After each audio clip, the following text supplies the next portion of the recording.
Sharafat mana bog'chalar ko'rib hayronlar qalin bu yoqda gaz yoqmas ekan. Mana tana shunda sovuqqa chiniqib barga odam bolalar kasal bo'lmas ekan. Bir hafta bog'chaga borib, ikki hafta kasal bo'lmaymi bular desam, yo'q deydi. Bir qop dorini yenas berib ketmaymi desam, bular dori ichmaydi, bular mehnat qiladi deydi. Mehnat nima qiladi? Biz psixologlarimiz aytgan, masalan, bolalikda o'tkazish kerak, jipang davrda bular o'ynab kulish kerak deb aytganda, shunga hali biz maktabga chiqayotgan bolalarimiz ham jilab uyg'onadi, bir balag'ib ovqatini yediramiz, chiqsak salfetka bilan ko'tini artib qo'yamiz. Salfetka bilan ko'tini artishga o'zimiz ham ishonmaymiz-da. Biz bolalarimizga umuman ishonmaymiz, ishlarni o'zimiz qilamiz, biz ularga qildirmaymiz-da. Bular aytasiz, shu yerda adashdingiz dedi. Biz ota-onalar bor payti ularni mehnatga o'rgatishimiz kerak. Jig'ilsa ko'taradigan ota-ona yonida, ertan kattaraganda jig'ilsa ko'taradigan hech kim bo'lmaydi. Ishonchlisi ota-ona, odil hakam borligiga ishonamiz bizlar. Yoshlikda yeshakda ishlasa, o'qishni bitirib maza qilib yashaydi deydi.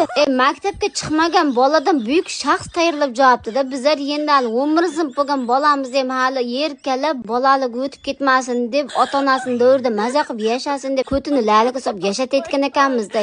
Yerga tekkanmiz ekan, yeshakda ishlashimiz sababi shu ekanda, ha.